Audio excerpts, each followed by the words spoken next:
பிரபுவின் பேய் படங்கள்னாலே சிறு பட்ஜெட் படங்களா தான் இருக்கும். ஆனா இதையே நான் புதிதா செய்தா என்னன்னு வெங்கட் பிரபுவின் 7ஆம் அறிவுல ஒரு மணி அடிக்க மாஸ் ஹீரோவான சூர்யா வச்சு மாஸ் இல்ல மாசி அதுவும் இல்ல மாசுங்கிற படத்தை இயக்கியிருக்காரு. சூர்யா பேயா ட்ரைலர்ல கலக்க சிறுவர்கள் முதல் பெரியவர்கள் வர கண்டிப்பா இந்த படத்தை முதல் நாளே பார்த்து விடணும்னு ஆர்வத்தை ஏற்படுத்தியது இந்த மாஸ். படத்தோட கதை அப்படின்னு சொல்லி பார்த்தோம்னா, பணமா அதற்காக என்ன வேண்டும்னாலும் செய்யலான்னு மங்காத்தா அஜித் ஸ்டைல என்ட்ரி கொடுத்து சிறு சிறு திருட்ட வெங்கட் பிரவீன் டெம்ப்ளேட் பிரேஞ்சியுடன் சேர்ந்து செஞ்சுட்டு வராரு. அப்படி ஒரு சம்பவத்துல அடிதடியாகி தப்பிக்கும் போது ஒரு கார் விபத்துல சூர்யாவுக்கு ஒரு சூப்பர் பவர் கிடைக்குது.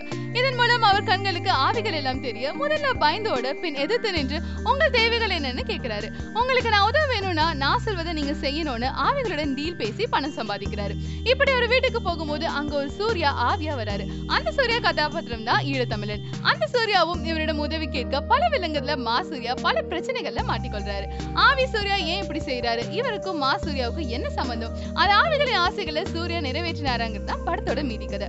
படத்தை பற்றின அலசல் அப்படின்னு சொல்லி பார்த்தோம்னா, எப்போதும் ஸ்மார்ட் லுக்ல பார்த்து வந்த சூர்யா அயன் படத்துக்கு அப்புறம் சென்னை இளைஞரா துரு துருன்னு சேட்டை செய்யறாரு. படத்துல கதை இல்லைனாலும் என் தம்பி இருப்பான்னு சொல்லும் போது வெங்கட் பிரபு இதுல சூர்யாவின் நண்பரா பிரேம்ஜியை புக் செஞ்சுட்டாரு. அவரும் ஒரு சில இடங்கள்ல கிச்சு கிச்சு முட்டுறாரு. குழந்தைகளுக்கான சில கிராபிக்ஸ் ஆட்டங்களும் இருக்கு.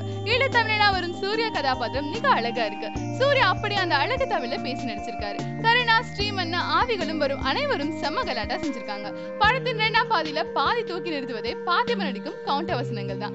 அவருக்கே உண்டான ஸ்டைலுடன் தன் ஏரியாவில கலக்கியிருக்காரு. ஆர்.டி. ராஜசேகர் ஒளிப்பதிவுல எது வெளிநாடு எது சென்னைன்னு தெரியாத அளவுக்கு கலர்ஃபுல்லா இருக்கு. யுவன் பாடல்கள் கேட்க ரகம்னாலும் பின்னணி இசையில கலக்கிட்டாரு. விஜய் அஜித் ரசிகர்களும் படத்துல விசில் அடிக்க பல இடங்கள் இருக்கு. அதிலும் ஜெய் வேற சர்ப்ரைஸ் என்ட்ரி கொடுக்கிறாரு. அட படத்துல நயன்தாரா இருக்காங்க அப்படின்னு ஒரு சொன்னாதான் நமக்கு தெரியும்.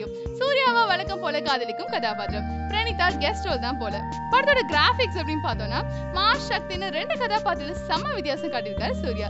இத்தனை அழகா தமிழ பேசியிருக்கே சூர்யாவுக்கு ஒரு சல்யூட். 2ஆம் பாதியில வரும் சுவாரஸ்யமான ட்விஸ்டுகள் ரசிக்கும்படி இருக்கு. நீண்ட இடைவெளிக்கு அப்புறம் யுவனின் பின்னணி இசை மிரட்டியிருக்காரு. அதிலும் குறிப்பா ஆவி சூர்யாவுக்கு வரும் தீ மியூசிக் சூப்பர்.